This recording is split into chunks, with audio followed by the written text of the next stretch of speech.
To love yourself is the greatest love of all. Totoong totoo ba ito o maling-mali? Can this be true and correct? Ang atin pong mensahe, may kinalaman dyan at aalamin natin, measure for measure, or are you good to yourself? Dalangin namin, Panginoon, kayo po ang maging tagapagsalita. Patawarin niyo po kami sa aming mga kasalanan. Buuin niyo po ang loob namin para makilala namin kayo. Inihiling namin, Panginoon, ang paglilinis nang walang maging sagabal na makakita ang aming mata, makarinig ang aming tainga ng inyong katotohanan. Purify our motives for being here, O God. Tupukin niyo po ng inyong apoy ang anumang hindi mga puro at dalisay na laman ng aming puso. Nais aming sumamba at nais aming pakinggan ang iyong mensahe. Mangusap po kayong may kapangyarihan. Tungtungan ng inyong ang inyong lingkod. Maging kasangkapan at kayo po'y maging tunay na tagapagsalita namin. Basbasan niyo po kami, palaguin ang aming pananalig, patibayin ang aming loob, at nawa lalo kami maging kawangis ng iyong anak na si Jesus. Ilalayo mo kami at ipagtatanggol sa mga kasinungalingan, sa gawa ng masasamang tao at masasamang espiritu. At nawa, Panginoon, madagdagan, hindi lang ang aming pangunawa sa inyo, kundi ang aming pagiging kawangis ng iyong anak na si Jesus. Take over this assembly, preside over this activity, do your will, lead us unto greater knowledge of you. In the name of your Son, Jesus, we pray. Amen. Napakahalaga po na maintindihan natin ang logic ng Panginoon, yung kanyang mga pangangatwiran, ng kanyang mga itinuturo na mga karunungan. At ngayon, bibigyan natin ng pansin ang kanyang pagtuturo tungkol sa pagsukat. Paano sinusukat ang isang tao? Anong panukat ang ginagamit sa atin ng Panginoon? Kasi tayo po ay madalas manukat. Titingnan mo lang ang bihis ng isang tao, sinusukat mo siya. Magsasalita siya, sinusukat mo ang kanyang karunungan. Sa itsura ko minsan ng kanyang bahay, sinusukat mo siyang gano'n na lang. Sa kanyang paaralan na pinuntahan, sa kanyang pinagtatrabahuhan, saan siya nakatira, anong address, sinusukat-sukat natin. Kung yan ay artista, sinusukat mo ang pangalan, malaki ba o maliit sa billing. Kung mga kaawit, sinusukat mo, marami ba yung naibebentang mga tugtog niya, tapes and CDs, o wala. Ano ba ang panukat ng Panginoon na siya namang dapat nating maunawa ang lubos dahil tayo'y sinusukat lagi? So a journey into Jesus' logic. That is what we will attempt to do. That's why we pray that the Lord will reveal His mysterious and wonderful knowledge to us. Mark 4:24. At ang mga quotation po ay puro galing sa Panginoon unless otherwise stated. Consider carefully what you hear. Or in other words, listen well to what I'm about to say. He continued, with the measure you use, it will be measured to you and even more. Isa po yung basic Jesus logic in measurement. Ang panukat na ginagamit mo, ang siyang panukat na gagamitin sa'yo. Luke 8:18, a very related verse. Therefore, consider carefully how you listen. Whoever has will be given more. Whoever does not have, even what he thinks he has, will be taken from him. So kung ang sinabi po, consider what you hear, at sabi, consider carefully how you listen, at kung yun daw marami na ay dadagdagan pa, at yung wala na, babawasan pa. Whoever has will be given more. Kung i-attach po natin ito sa concept ng listening, sabi niya, consider how you listen. Therefore, those who listen more, will hear more, will understand more. Those who listen less, will hear less, will understand less. And because they have too little, the little that they have will be taken away from them. That is a Jesus logic. Hindi ko minsan yung ginagamit natin na tao na logic. And I have heard some people complain about this. Sabi niya, why are we always saying, let's improve the economy to give to the poor? Why don't we improve the economy to give to the deserving? Somebody I heard said that. Bakit daw? Laging gustong bigyan yung mahirap at hindi bigyan yung deserving. Ang ibig niyang sabihin, maraming mahirap, hindi deserving. Siguro sinasabi niyang tamad kasi sila, kasi ayaw nila magsikap, kasi ganito sila. So bakit laging sa kanila ibibigay? Now, this is human logic I'm talking about. Pero may kinalaman sa Jesus logic na yun palang kumisang wala, inaalis ang palalo. But this time, hindi yung wealth ang pinag-uusapan, hindi yung kayamanan, hindi pagkain, kundi yung alam. Yung nakikinig ng mabuti, pariringgan palalo at bibigyan pa ng madidinig, makakaunawa, iayaman ang kanilang isip. Yung hindi masyadong nakikinig, ayaw makinig, kukonti at pakonti ng pakonti ang alam nila, at sobrang konti, hindi na napipilis ang Diyos, babawiin pa sa kanila. The spiritually poor and lazy will become poorer. At alam po natin yan. How do you reverse that? Less listening means less understanding. And there will be confiscation and deduction to those who have little. And this is Jesus' logic. Tatandaan nyo. Hindi yung Diyos ko, hindi ko po kayo maunawaan, tinatamad na tuloy ako mag-aral, ayoko na pong mag-aral tuloy, paunawa nyo na lang sa akin. Hindi mangyayari. Because those who listen well will be rewarded with understanding. Gaganahan sila lalong makinig, kaya lalong yayaman ang kaalaman nila at lalo silang payayamanin. The attention one gives to learning God's teaching will be rewarded proportionately.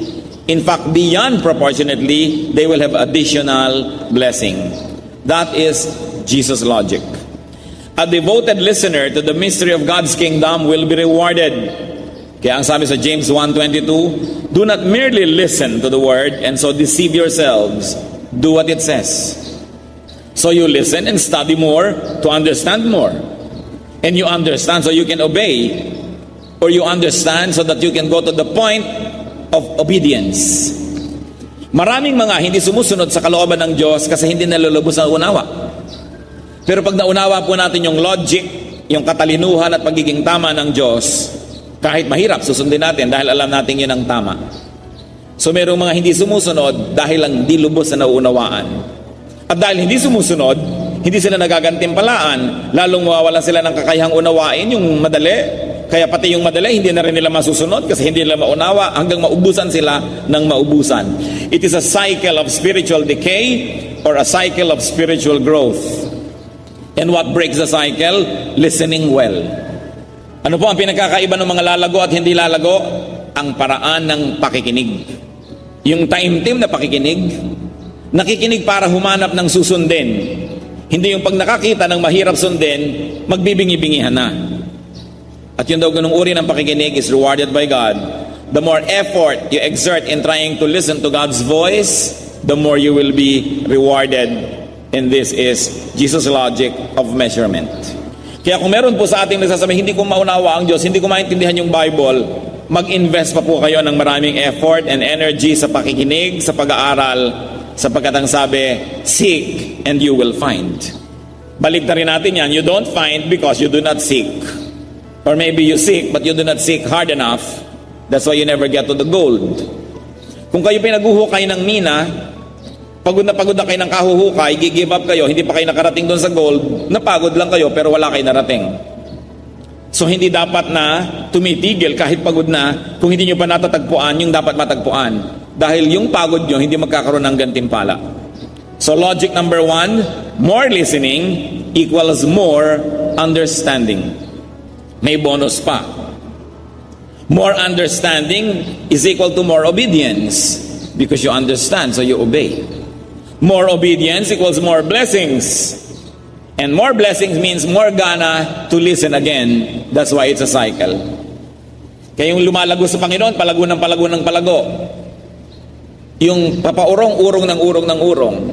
Parang sinasabi na yung mayaman lalo. Paano? Ginaganahan sila sa mga ginagawa nila dahil kumikita. Sabihin naman mahirap, pahirap ng pahirap kasi nawawalan siya ng gana. So huwag na nga tayo magpagod. Mahirap din naman ang ending. Huwag na lang tayong gumawa. Kaya lalong mawawalan. Pahirap din ang pahirap. Although there are other reasons. Kung ba't yung mayaman ay payaman ng payaman at pahirap ng pahirap yung mahirap. Pero meron din ganitong parte yung reason. Attitude mo rin. Man will always have at least partial responsibility. Proverbs 8:17, those who seek me, find me. Malinaw po yan. Yung naghahanap sa akin, matatagpuan ako. Sabi yan ng Biblia. Kaya kung hindi natin natatagpuan, ang sisihin natin ay sarili natin, hindi tayo naghahanap kahit mukha tayong naghahanap. Because God rewards those who seek Him. Matthew 7:1-2 leads us to another measurement. Do not judge, or you too will be judged. For in the same way you judge others, you will be judged. And with the measure you use, it will be measured to you. Luma na to, asak na sa tenga natin itong do not judge that you be not judged. Pero nasusunod ba to? Kahit lumang-luma at sanay na tayong marinig at wala nang bago, tumigil na ba tayo ng panghuhusga sa kapwa? O naluma lang at nagasgas ang salita ng Diyos, wala namang naging bunga sa buhay natin? So ano po yung number 2 na policy ng Jesus logic? No judgment of others equals no judgment of self. It means no self-condemnation. Yun ang logic. Yun ang measurement. Pagka hindi ka nanunukat ng iba't nanguhusga, hindi ka rin mahuhusgahan. Kaya napakaraming mga tao, sinisira ang sarili nila. They judge themselves because they judge others. How can you avoid being judgmental? Importantly, brothers and sisters, never listen to a one-half story. Pag may pumunta sa inyo, may reklamo tungkol sa taong ito, may sumbong, hanggang di nyo naririnig yung version ng kabila, huwag kayong maghuhusga because that's only one half of the story. Kung sa hukuman nga ng tao, which is imperfect and can sometimes even be corrupt, binibigyan ng pagkakataon yung nasa sakdal na ipaliwanag ang sarili niya bago siya husgahan, pinakikinggan ng magkabilang panig at tinitimbang ang kanilang mga sinasabi, sa palagay nyo kaya sa hukuman pa ng Diyos, hindi bibigyan ang magkabilang panig ng pagkakataon? Kaya pag may pupunta-punta sa inyong iiyak-iyak, susumbong-sumbong, rereklamo, mag-ingat kayo dahil napakalaki ng tukso na kayo'y manghusga. Lalo pa nga, kung malapit sa inyo yung pumupunta sa inyo. Lalo pa nga, pero pa siya mga pruweba na sinasabi. At nakukumbinsi naman kayong pruweba ngayon. Hanggang di nyo nadidinig ang kabila, huwag kayong manghuhusga because that is Jesus' measurement. When you judge, you will be judged. Never trust loud complainers and critics because the empty can strikes loud. Pag meron pong dalawang lata na nahulog, yung isa'y puno at may laman at yung isa'y walang kalaman-laman, sa palagay nyo, alin doon ang maingay? Yung walang laman. Pag may dalawang taong nag-away at may nagpunta agad sa inyo at reklamo agad ang reklamo at ang ingay-ingay niya, siya ang empty can. Pag meron siyang problema sa isang kung anuman at pagkatapos kung ano-anong ibubulala sa inyo, yung kabila naman hindi malang nag-iingay, yun ang full. Because the empty can is so empty, kailangan niyang malamanan ng iba, kaya kailangan ma-recruit kayo sa kanilang panig. Never trust loud complainers. Discern and look for love. Because anyone who has love will complain but will want to seek correction for everybody. Pero kung nagrereklamo lang sa inyo para nyo kampihan, kahabagan, para kayo mautangan, para kayo matindahan ng kung ano-ano, huwag kayo magtitiwala. Lalo't may daladalang tinda, kaawa-awa naman ako, inaapi ako, so bilhin mo na ang tinda ko, huwag kayo magtitiwala sapagkat gusto lang ang pera nyo. Don't listen. Don't listen to people who are only angry and full of hatred. Pagkahalbat may sinasabi, alam mo ang asawa ko, ganito, ang asawa ko demonyo, ang asawa ko masama, ang asawa ko impacto. Wala man lang sinasabi ni anong mabuti, huwag kayong magtiwala kasi sobrang one-sided ang kwento. Pero pag sinasabi ang asawa ko naman, good provider, mabait naman, kaya lang, babaero, mas credible yon. Kasi may sinasabi man lang siyang good tungkol doon sa tao. Pero pag wala ni anong sinasabi, propaganda yan, huwag kayong maniniwala. Tatandaan nyo, huwag kayong magpapadala sa nagtitinda sa inyo ng kung ano-ano, tas umiiyak dahil kawawa siya at inaapi ng kapwa. Pinapahabag lang niya kayo para kayo matindahan. Dahil kung siya'y makadiyos, kung siya'y banal, kung siya'y mabait, ba't hindi siya pinagpapaala ng Diyos? Ba't siya kapos na kapos? Ang bait pala niya, ba't hindi siya binibigyan ng Diyos? Ganon, simpleng logic. Huwag kayong nagpapadala because you can become judgmental, and especially if you judge godly persons and godly institutions, doble ang naghihintay sa inyo. Naganti dyan. Don't be judgmental. So, Jesus' measurement, no judgment of others, no judgment of self. Kaya sa Luke chapter 6 verse 37, which leads us to another Jesus measurement, forgive and you will be forgiven. So forgive men and you will be forgiven by God. Forgive men and you might even be forgiven by your fellow men. Ang mga banal na tao, nagpapatawad. Ngayon, hindi ka man banal, matalino ka naman, magpapatawad ka rin. Kasi alam mo na ang nagpapatawad, pinapatawad ng Diyos. Kung hindi ka nakakapagpatawad galing sa iyong kabanalan, magpatawad ka man lang galing sa iyong katalinuhan. Kasi yan ang utos ng Diyos, forgive. So, Jesus' measurement, forgiving is equal to being forgiven. Kaya hindi lang marurunong yung ayaw mag-forgive because they burn the bridge over which they too must pass. As you forgive, you will be forgiven. Ayaw nyo ba nun? Pero hindi, may mga Kristiyano nga, gumaganti pa. Alam mo, ang sama-sama ng kapatid natin na Kristiyano na yan, ba't mo sinisiraan sa akin? Gumaganti ka sa kanya? Ba't di mo patawarin? Masama pala. Di ba ang utos ng Diyos, patawarin? Bakit mo ngayon sinisiraan? Bakit ka nagbablock propaganda?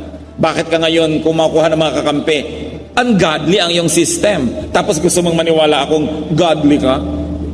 Dapat matalino tayo sa pakikinig sa ating kapwa. Sapagkat marami gusto tayong bentahan ng mga ideya nila para na maawa tayo. Luke 6:38, give and it will be given to you. A good measure, pressed down, shaken together and running over, will be poured into your lap. For with the measure you use, it will be measured to you. Inulit na naman. Ang panukat mo, gagamitin din sa'yo. So kanina pinag-uusapan natin yung forgive. Ngayon naman, give. Jesus' logic, Jesus' measurement, what you give is what you receive. The amount you give is the amount you're going to receive. As you give, you will receive. Many ways of saying it. Give and it will be given to you. Give and you will receive. But you know what's wrong? Many people get and forget, while God gives and forgives. Tayo ba yun? We get and forget? Tapos gusto natin ang Diyos will always give and forgive? And here is another interesting facet of Jesus' measurement and Jesus' logic. It's not always what you give is what you get. May panglima, what you give is less than what you will receive. Or what you give will be rewarded fully, that what you receive will be more than what you will get. Nakita nyo sa inyong notes, ilalagay natin dyan yung mathematical sign, less than or equal to. What you give to God is less than what you will get from God. In fact, it's not going to be will be. What you give to God is less than what you already received, because there's nothing you can give that you did not receive first from God. Wala tayong pwedeng ibigay na hindi naman natin natanggap muna dahil ipinanganak naman tayong walang-wala ang dala. So ano man ang ibigay mo, natanggap mo na kasi kaya ka pwede magbigay. At sabi sa Luke 8:38, it is running over, it will be poured into your lap. Lampas-lampas, puno-puno ang ibibigay sa iyo ng Diyos. Ito po mga pinag-usapan natin. Yung mga sari-sari, reviewin nyo yan, ano-ano, na mga logic ng Panginoon ng pagsukat. More listening equals more understanding. No judgment of others means no judgment of yourself. Forgiving others means being forgiven. Giving means receiving. Now, giving means receiving more than what you give. These principles may cover day-to-day concerns, but its heart applies to Jesus' main agenda. And what is that? The kingdom of God. Kanina po, pinag-uusapan lang natin yung day-to-day application ng concept. Pero may mas malalim, mas matimbang, at mas mahalagang application nito, yung application ng tunay na layunin ng katuruan ng Panginoong Yesus, the kingdom of God. That means what you give to the kingdom of God is what it gives to you. What you give to the kingdom of God will be less than what it will give back to you. Or when you give to the kingdom of God, you will definitely get so much more from the kingdom of God. It pleases God, obviously, that we, His people, give to His kingdom. Ano-ano yun? Ang ating 3 T's: time, talent, treasure. That we give to God our attention, our obedience, our faithfulness.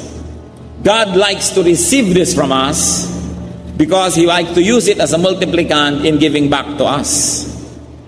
Na kung ibinibigay natin sa Kanya, yun ang ipang-multiply Niya sa gusto namang ibigay sa atin, kaya gustong-gusto Niya to receive more from us so that He can give us more.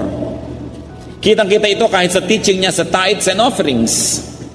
Sa Malakay 3:10, ano po ang katuruan?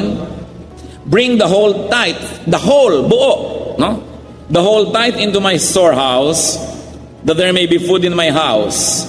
Test me in this, says the Lord Almighty, and see if I will not throw open the floodgates of heaven and pour out so much blessing that you will not have room enough for it. Sabi, dalhin mo ng buong buo ang ikapu sa aking tahanan at subukan mo ako. Kung hindi ko bubuksan ang floodgates ng heaven. Ano ba yung floodgates? Sa mga dam po, iniibon ng dam ang tubig, merong mga concrete na mga bakod na pagka yun ay inangat, makakawala lahat yung tubig, aapaw ang ilog. Sa mga kanal, yun po ang floodgates. Dito sa Metro Manila, dyan sa mga ilog na pupunta sa Manila Bay, meron pong mga floodgates. Na pagbataas ang tubig dagat, nakasara yun para huwag pumasok dito sa ating syudad ang tubig dagat. Pag binuksan yun, aapaw ang mga ilog. Baligtad naman. At ito ang ginamit ng Panginoon na picture ng gagawin niya sa marunong magbigay sa kanya ng full tithes. Sabi niya, tatanggalin ko ang floodgates at pag hindi mo naman nakitang umapaw sa iyo ang pagpapala at nanghamon pa ang Panginoon, subukan niyo ako dito. Jesus did not abolish this teaching because Jesus did not abolish the Old Testament. In fact, when Jesus refers to the scripture, he means the Old Testament because there was no New Testament to refer to when he was walking the face of the earth. It was not yet written. Pag sinabi ni Lord, the scriptures, you know the scriptures, obey the scriptures. Anong ibig niyan sabihin? Old Testament. Dahil wala pang yun noon, mga 50 taon na siyang nakaakyat sa langit bago nasimulang sulatin yung mga New Testament na yan. So, ino-honor ni Lord ang Old Testament. Sabi nga niya sa Matthew 5:17, do not think that I have come to abolish the law or the prophets. I have not come to abolish them, but to fulfill them. Ito yung propetang si Malakay, yun ang kanyang sinabi sa pamamagitan ng propeta, dalhin nyo ng buong buo ang inyong mga ikapo. At yung hindi nga nagdadala, anong tawag ng Diyos dyan? Magnanakaw. Malakay 3:8-9. Will a man rob God? Yet you rob me. But you ask, how do we rob you? In tithes and offerings. You are under a curse, the whole nation of you, because you are robbing me. Yan ang sinabi ng Panginoon sa Malakay 3:8-9. Kaya huwag kayong magpapadala sa mga nasabing hindi na uso yung tithes. Gusto lang nila makalusot. O nagpapakyut para masabing may iba silang katuruan kontra sa iba para lang napansin. Pero sabi ni Lord, I did not come to abolish the law and the prophets. I came to fulfill it. And you will never find a verse in the whole New Testament, especially from the Gospels, when Jesus said, wala na, hindi na uso yan. Never. Sabi niya, I have come to fulfill the law. Sa katunayan, merong isang babaeng balo na pagkahirap-hirap, meron lang siyang 2 kusing na kiliit-liit na halagang pera, buong-buo niyang hinulog sa offering, hindi tithe, 100%. And do you think the Lord stopped her? Sinabi ba ng Panginoong, mahirap ka naman, exempted ka na tulad ng palusot ng marami dyan? Mahirap naman ako, ito na lang katabi kong malaki ang singsing, siya na lang maglagay.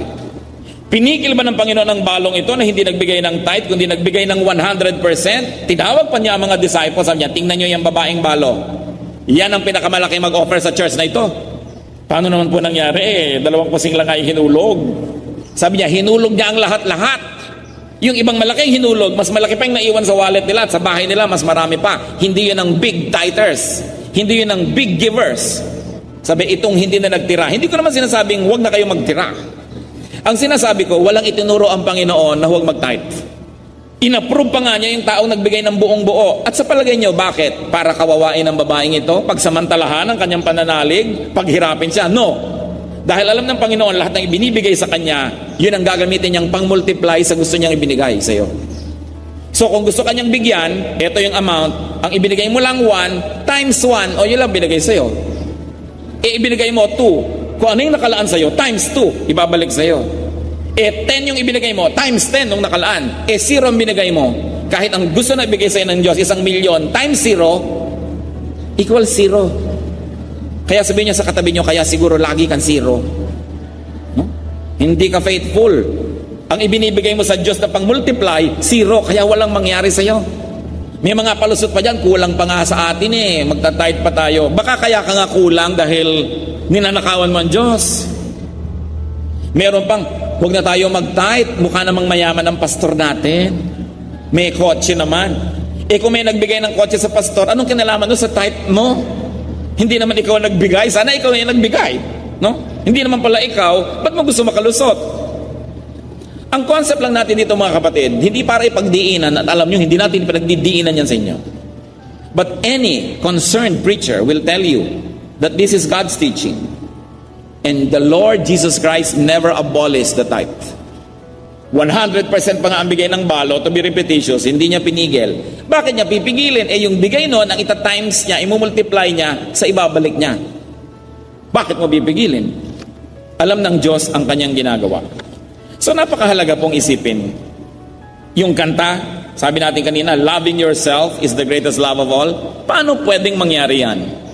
First of all, huwag niyong iisipin na ine-endorse natin yung kanta. This is only a secular song and it is secular wisdom. And it's poetic. It can be an exaggeration. But it's not impossible to find some truth in it. When you consider your fellow man as yourself. You have to consider your fellow man as yourself. Paano mangyayari yon? When I love my fellow man, and because I treat this fellow man as me, then I'm loving me. So by loving me, through loving other people, it becomes a great love. You love yourself by and through loving others first. By loving others as well, then it becomes a great love.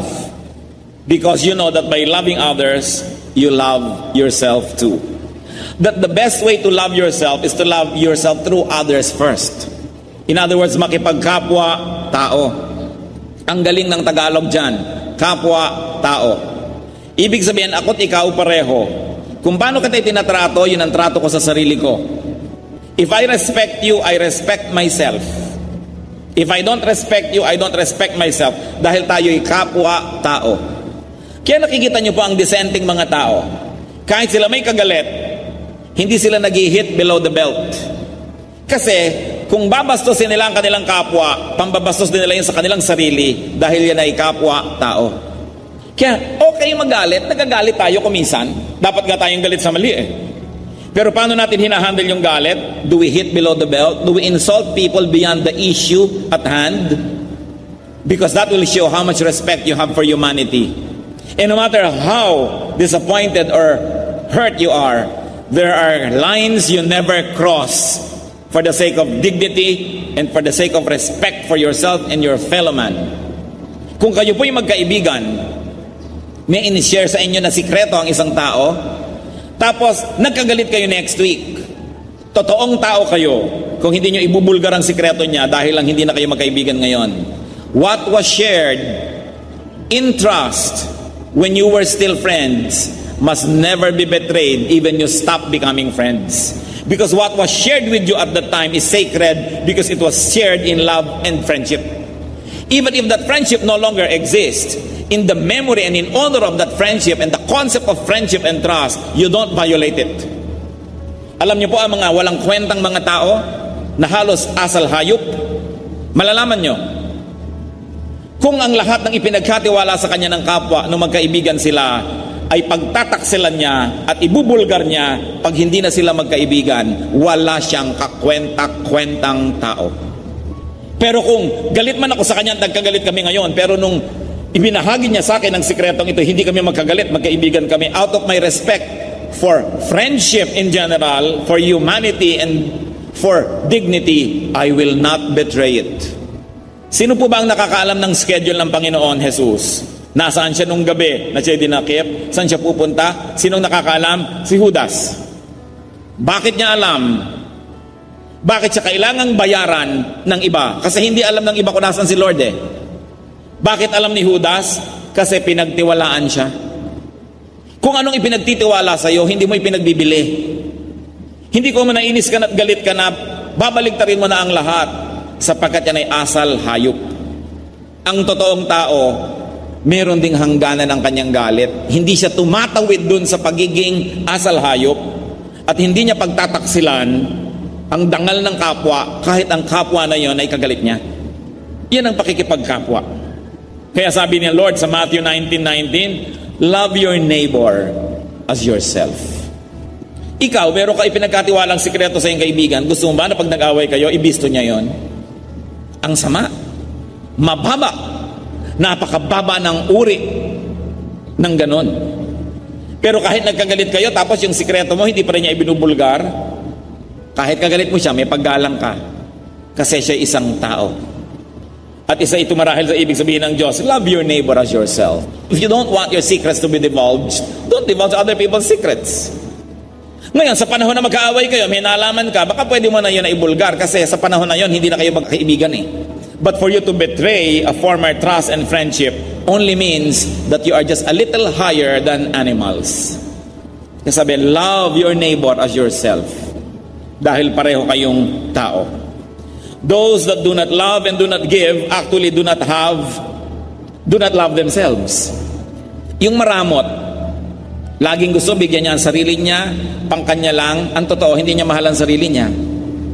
Kasi ang sabi ni Lord, the way to receive is to give. So if you don't give, then you are not putting yourself in a position to receive. And what they do, what they say against others is actually their revelation and commentary on themselves. Tatandaan niyo po mga kapatid, ang mga salitang binibitawan niyo laban sa inyong kapwa, ito'y ibig sabihin lang kung gaano kababa o kataas ang pagtingin niyo sa inyong sarili. Sapagkat nagsasalita ng napakababang mga bagay na panghamak at mga hampas lupa. Pag ganyan ka magsalita, ipinakikita mo lang na yun din ang pagtingin mo sa iyong sarili. Because if you respect yourself, you will never stoop down to the level of people, especially if they have gone so low. And you know, it is basic in our humanness that we respect ourselves and we have dignity because we were made in the image of God. And even people that you oppose, even people that can become your enemies, are also people made in the image of God. Never mo silang aalisan ng respect. Kahit mo kalaban. Kaya nakita nyo pa sa Geneva Convention, sa kasunduan ng mga bansa, kahit prisoner of war may rights. Kalaban mo, nagbabari lang kayo, pero sumuko na, o napasuko mo na, bihag mo na ngayon, hindi mo na bapati maltrato, kasi nasa ilalim na siya ng iyong pangangalaga. Hindi mo na siya kalaban, siya'y bihag mo na. At bilang bihag mo, sila ay may karapatang tumanggap ng paggalang at pagtingin mula sa iyo kahit sa panahon ng digmaan. So bakit ang mga tao, wala namang digmaan, itatrato ang kapwa ng napakababa? Dahil lang galit sila? Dahil lang may tampo sila? It only reveals the very low level of their humanness. Something that must never be seen among the people of God. So consider what you do to your fellow man as being done to God. Especially if that fellow man is God's servant, God's worker. Kahit sa merong mga kapintasan at kakulangan, huwag mong kakalimutan na yan ay lingkod ng Diyos. At ang iyong paggalang ay hindi mo dapat inaalis. Kung yun ngang hamak igagalang mo yung pabanglingkod ng Diyos. Kahit hindi siya perfect. Kaya sabi ni Lord, sa end times, meron siyang bibigyan ng mga gantimpala at meron siyang paparusahan. Matthew 25:40. The king will reply, I tell you the truth, whatever you did for one of the least of these brothers of mine, you did for me. Sabi ng Panginoon, etong gantimpala nyo, dahil ako'y binigyan nyo, ako'y inalagaan nyo, ako'y minahal nyo. Sasabihin ng mga bibigyan, kailan naman po namin ginawa yun? Hindi naman namin kayo nakita kahit kailan. Sabi ng Panginoon, itong ginawa mo sa pinakamaliliit kong mga kapatid na ito, ginawa mo sa akin. E paano pa kung ginawa mo doon sa hindi naman napakaliit at medyo malaki-laki ng konti na kapatid? People honored by God, people who are serving God, hindi yun yung list. Ginawa mo yan sa Panginoon. So dapat tinitingnan natin, ano pa itong ginagawa ko sa sarili ko? Naninira ako, nakikipanira ako, nakikisali ako. So, ginagawa ko yan sa sarili ko. So you love yourself by loving God, and you love God by loving people. Pag minahal ko ang tao, minamahal ko pala ang Diyos. At pag minamahal ko ang Diyos, natutuwa siya, minamahal niya ako, so minamahal ko rin ang aking sarili, paikot lang nga. In other words, bago pumunta sa akin, umikot muna. Hindi yung akin na lang, hindi na umalis. So it's possible to love yourself by loving others. By loving others, you end up loving yourself. By giving, you end up receiving. By denying others, you end up being denied, deprived, and dispossessed by God. So you want more out of life? Give more. That's the logic. You want more out of the Bible? Read more, listen more, and obey more. That is the logic. You want to receive? give. That is the logic. Galatians 6:7, a man reaps what he sows. And if I were going to give the reverse, what you are reaping is what you have sown. Ano po ba ang pinag-aani nyo sa buhay? I don't mean a particular day o ngayon o isang event. Generally speaking, pag nireview nyo po ang inyong buhay, mga kapatid, ano pong inaani nyo? Yan ang tanim nyo. Kung naniniwala kayo sa Biblia, what you reap is what you have sown. And if you are so righteous, as many people believe, then why are you miserable? How about the do-gooders who do not reap good things? May magsasabing ganun eh. Mabait naman po ako at mabuti. Bakit wala pa ako inaaning mabuti? Well, consider time. Kung talagang mabuti ka, baka hindi pa lang harvest time. Malapit na. Right? Or, akala mo lang pala mabuti ka. May ginagawa kang mabuti, but there are other deeds that offset the good that you do. Maaaring may ginagawa tayong mabuti, pero yung intention pala natin, hindi maganda. Maganda lang sa ibabaw yun. O meron naman tayong ginagawang masama na mas marami pa kaysa doon sa mabuti. Natalunan yun. Remember, God knows how to measure. God knows how to measure. Or kung talagang mabuti po kayo at wala kayong naaani pang mabuti, it might be a trial. So continue doing good and pass the trial. Kasi pwede din may trial. Si Job nga, ang buti-buti kung ano-anong dumating sa kanya eh. Nahirap, pero in the end, guminhawa rin siya. Maring trial. Pero mga kapatid, bago nyo sabihin trial, it is safer to say palo ng Diyos. Kung meron tayong mga inaaning hindi maganda, mahirap, mas mabuting unahin nating palo kaya ito ng Diyos. Kasi pag sinabi niyong trial, it means you are righteous. And no one is righteous. Kung nagiging righteous man tayo sa ilang panahon, biglang may panahon na hindi na. Pero hindi mahirap isipin at hindi mahirap maunawaan sinasabi sa Biblia kung anong tanim inaani. So kung hindi po kayo masaya sa inaani nyo ngayon sa buhay, palit-palitan nyo ang pagtatanim. Dahil ang sabi, ang itinatanim, inaani. Ang nagtatanim ng konti, umaani ng konti. Ang nagtatanim ng marami, umaani ng marami. Yun ang Jesus logic. Yun ang Jesus sense of measurement. Kung anong bagay sa'yo, ibibigay sa'yo. Have you been or are you good to yourself by being good to others? Then that's nice. Remember Jesus' logic. You receive what you give. And what you try to keep selfishly, you lose. You do bad, you harvest badder. Kung papayagan ng mga grammar teachers yung badder. Dahil you do good, you harvest gooder. Kasi sabi, gumagawa ka mabuti, dadagdagan pa niya eh. Mga kapatid, bakit natin ito pinababalik-balik at inuulit-ulit? Kasi ang Diyos ay Diyos.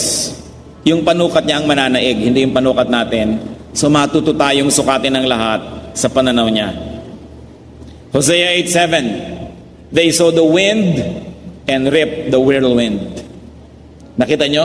Ang nagtatanim ng hangin, umaani ng bagyo. So pagka gusto ni Lord na dagdagan, so kung negative yung ginawa mo, sobrang dagdag na negative ang babalik sa'yo. Pero kung positive, dinadagdagan din niya, sobrang balik na positive. So learning to love yourself by loving God and by loving others can be the greatest love of all. So long as you don't love only yourself directly, but you love other people, which means loving God, which means loving yourself too, because God made you. Pwedeng maging totoo. Paano natin sinusukat ang ating mga kapwa, mga kapatid? Mabait lang ba tayo sa mabait sa atin? Sabi ni Lord, do good to those who are evil. Pag ba masama sa atin, ang sama na rin natin, yung ba ang panukat natin? Bulag ba tayo sa ating mga kasira at kapintasan? Bulag sa mga kapintasan ng kamag-anak? Pero dilat na dilat ang mata natin sa kapintasan ng iba? Are we faithful in giving our tithes and offerings? O puro palusot ang ginagawa natin sa buhay? At nagtataka tayo kung ba tayo laging kapos? Aming Diyos, kami po ay mga taong naghahanap ng katotohanan. Gustong-gusto namin, Panginoon, tumanggap ng pagpapala nyo. Gustong-gusto namin na ma-please kayo, Lord. Ituro nyo sa amin sa pamamagitan ng mga panukat na aming sinuri ngayon. Kung pasado ba kami o hindi. Nalulugod ba kayo sa amin o hindi. Minamahal ba namin ang aming kapwa? At kahit pakalaban namin, iginagalang man lang ba namin ang kanilang pagkatao dahil sila ay tao at nilikha sa inyong wangis? At minamahal nyo rin because you send the rain both on the just and the unjust. Ipakita nyo ang aming mga kabulagan, ang aming mga kabingihan. Ipakita nyo mga katigasan na aming puso. At nang maituwid nyo kami. At sa mga tama naming ginagawa, sa mga bahaging malalambot ng aming puso, salamat, kayo lang ang dapat pasalamatan sapagkat kayo lang nakakapagbigay sa amin ng ganitong uri ng ugali at pagkatao pag sumusunod kami sa inyo. Teach us to measure ourselves, our fellow men, and the world around us by your measurement. May your standard be our standard. May what is good to you be what is good to us. Panginoon, suriin niyo po kami. Pagpalain niyo po kami. At kung may mga pagpapala na hindi natatanggap, nababarahan dahil sa panukat na ginagamit namin sa kapwa, ituro mo sa amin ngayong ituwid ang aming panukat. Magbulay-bulay tayo mga kapatid, hingin sa Diyos ang mga personal na application ng mensaheng ito. Sa bawat larangan ng buhay na kayo matagumpay na sa tulong ng Diyos, ipagpasalamat at ipagdiwang. At sa mga bahaging hindi pa, magbagong loob, makipagniig sa Diyos at magpasya na gamitin ang kanyang panukat.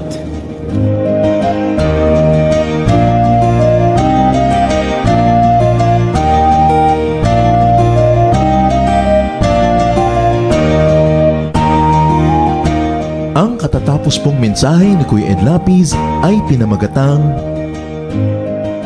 Measure for Measure.